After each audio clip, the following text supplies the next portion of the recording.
Abdul Mukhti MED. Kepada yang terhormat Profesor Dr. Abdul Mukhti MED, kami silakan. Kekuatan dan modal spiritual serta akhlakul karimah.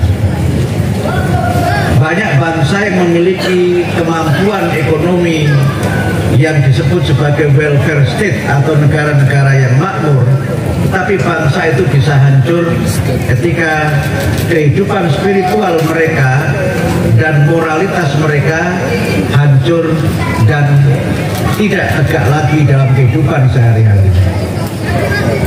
Ini menjadi sebuah pertanda penting bagaimana masyarakat memiliki komitmen bahwa bangsa ini harus tegak dan jaya, bangsa ini harus menjadi bangsa yang maju, yang kalau kita kaitkan dengan lirik dalam lagu Indonesia Raya itu, bangunlah jiwanya, bangunlah badannya.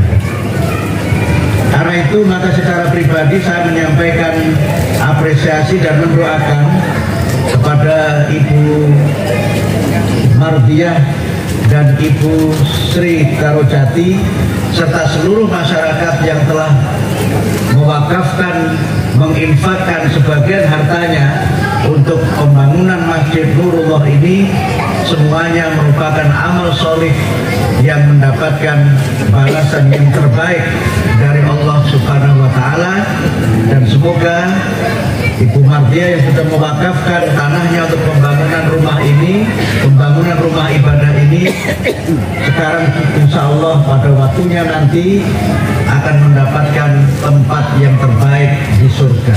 Amin. Nabi bersabda, "Man bana masjidan banallahu lahu baitan fil jannah." Cuma tadi saya mikir, kalau tanah yang di sini Ibu semua sudah serahkan untuk masjid, Ibu tinggal di mana? Rumah anak ya, Bu? Ya. Tapi ini sebuah perjuangan yang luar biasa. Mudah-mudahan keteladanan dari beliau ini menjadi bagian dari inspirasi kita untuk mengikhlaskan menyapa jamaah kita kalau dia sedang sehat walafiat, kalau sedang sakit nggak pernah ada yang menyapa.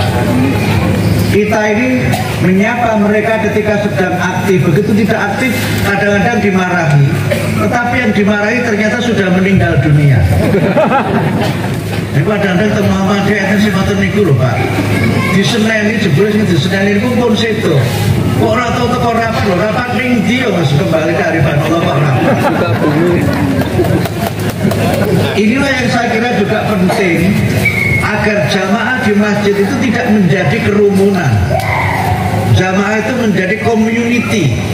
Kalau kerumunan itu kan crowd dalam istilah sosiologinya itu orang berkumpul bersama-sama, tetapi sesungguhnya hati mereka itu keras antara satu dengan yang lainnya.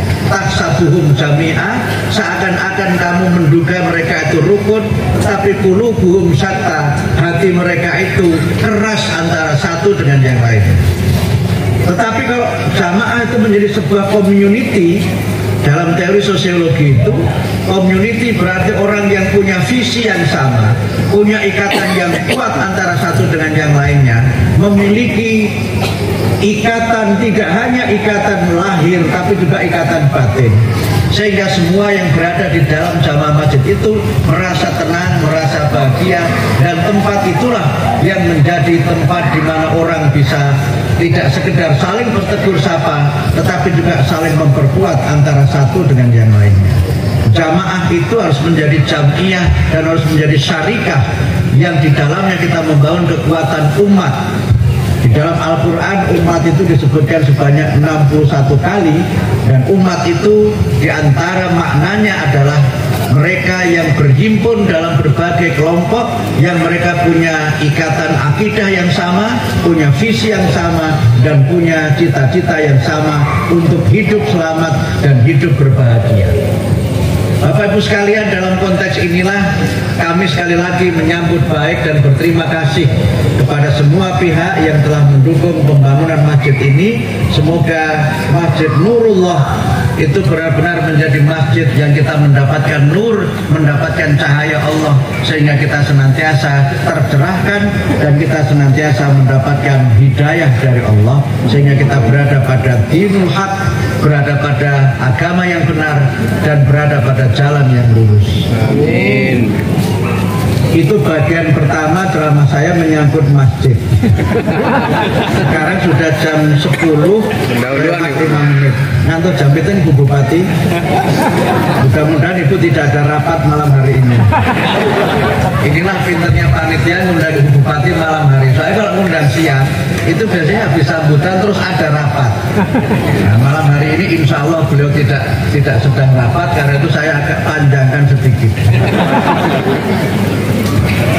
Terkait dengan Ramadan, tadi saya membacakan di dalam muqaddimah firman Allah di dalam surah Al-Baqarah ayat 183. Ini biasanya menjadi ayat yang paling populer selama bulan Ramadan, terutama dalam ceramah-ceramah, apakah itu kultum atau tausiah selama bulan Ramadan. Allah berfirman, ya ayyuhalladzina amanu kutiba alaikumusiyam kama kutiba alal ladzina min qablikum la'allakum tattaqun. Perintah tentang puasa ini dimulai dengan seruan munadi, ya ayyuhalladzina amanu, yaitu isim yang menunjukkan adanya panggilan. Ayyuha itu panggilan yang orang itu bersetuju, orang bergembira, orang bersuka cita dengan panggilan itu.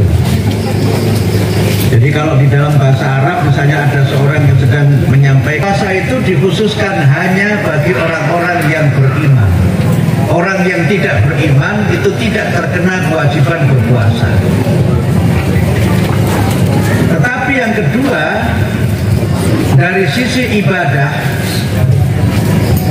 panggilan ya ayyuhalladzina amanu itu juga kemudian akan kita jawab dengan iman kita. Kualitas iman kita itu yang akan menentukan bagaimana kita merespon, bagaimana kita memenuhi panggilan Allah itu. Kalau seorang yang imannya sedang kuat, seorang yang imannya sedang tinggi, maka dia akan menyambut panggilan itu dengan sangat gembira, karena dia sudah sangat rindu datangnya bulan Ramadan itu. Sehingga biasanya kita menyelenggarakan acara-acara tarhib Ramadan, menyambut bulan Ramadan itu dengan penuh cinta, dengan penuh sukacita dan penuh kegembiraan, karena yang kita tunggu sudah datang. Kalau orang itu imannya sedang tinggi, jangankan dipanggil, mendengar nama Allah disebut saja, itu hati kita bergetar, karena kita sangat rindu dengan suara, sangat rindu dengan kehadiran bulan suci Ramadan itu. Tetapi kalau yang imannya sedang biasa-biasa saja, ya sudah, meh poso ya piye meneh, ban poso ya poso dilakoni wae. Menyambutnya biasa-biasa saja, datar-datar saja. Nah, yang repot itu kalau imannya sedang low, imannya sedang rendah, itu malah disertai komplain, mas poso meneh piye, gasing tahun ini ya utangi urung rampung, saya poso meneh. Karena itulah maka kemudian ya ayyuhalladzina amanu, di dalam beberapa teori itu kan dikatakan kalau ya ayyuhalladzina amanu itu adalah ciri dari ayat madaniyah. Kalau ya ayyuhan nas itu ciri dari ayat makkiyah. Ayat madaniyah itu ayat yang diturunkan setelah Rasulullah hijrah dari Makkah ke Madinah.